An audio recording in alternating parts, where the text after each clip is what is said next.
अस्सलाम वालेकुम फ्रेंड्स, आज की इस वीडियो में मैं आपको बताऊंगा टोपोग्राफिक सर्वे या साइट पे एज बिल्ड जो है वो हम कैसे लेते हैं। तो ये मेरी मशीन सोकिया CX105 है, इसका डिस्प्ले है। तो डिस्प्ले के ऊपर यहाँ पे ये लिखा हुआ है टोपो। तो टोपो के नीचे वाले आपने बटन को दबा लेना और ये सबसे नीचे में लिखा हुआ है क्वाड डाटा, इसमें चले जाना और आपने एंटर करना। एंटर करने के बाद ये देखें आपके पास ईस्टिंग नॉर्थिंग, ये एलिवेशन है और हाइट ऑफ राड, ये आपका जो प्रिज्म है उसके राड की हाइट आपने डालनी। तो उसके बाद यहाँ पे आप पीटी, ये आप कुछ भी नाम लिख सकते हैं। कोई दरख्त आ गया है तो आप ट्री लिख लें, कुछ भी लिख लें। तो आपने क्या करना है, उसको फोकस करके प्रिज्म को आपने मेजर कर देना। ये जैसे मैंने मेजर कर दिया तो उसके बाद आपने रिकॉर्ड करना है। तो देखें ये A2 है, इधर A3 हो जाएगा, ये पॉइंट सेव हो जाएगा। ये मैंने जैसे ही रिकॉर्ड किया तो A3 इधर लिखा हुआ आ गया। तो इस तरह जो है हम टोपोग्राफिक सर्वे करते हैं। एक और मेथड है, थोड़ा सा पीछे चलते हैं।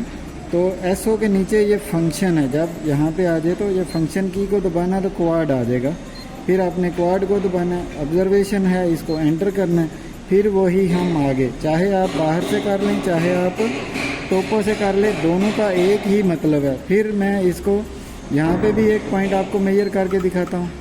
फिर मैंने मेजर किया और यहाँ पे रिकॉर्ड कर दिया और ये मेरा पॉइंट है, ये कोड बढ़ रहा है और ये सेव हो गया, ईस्टिंग नॉर्थिंग और एलिवेशन और हाइट ऑफ राड। तो इस तरीके से जो है हम टोपो करते हैं। इसको आप चेक करना है कि ये हमारा पॉइंट सेव हुआ है कि नहीं। तो पीछे चले जाएँ और SO में चले जाएँ और पीछे जाएँ, ये फंक्शन की को दबाएँ, फिर फंक्शन की को दबाएँ और SO में जाके लास्ट पॉइंट हम जो सेव किए हैं वो सर्च कर लेते हैं। यहाँ से एंटर, फिर थोड़ा सा ऊपर, इस की से ऊपर, फिर लोड के बाद आप ये लास्ट का बटन है। तो देखें ये पॉइंट मैंने सेव किए थे A1 A2, तो ये मेरे पॉइंट यहाँ पे आ गए ईस्टिंग नॉर्थिंग। तो इस तरह जो है हम टोपो सर्वे या एज बिल्ड करते हैं। अगर वीडियो अच्छी लगी हो तो चैनल को सब्सक्राइब कीजिएगा। आज के लिए इतना ही, खुदा हाफिज़।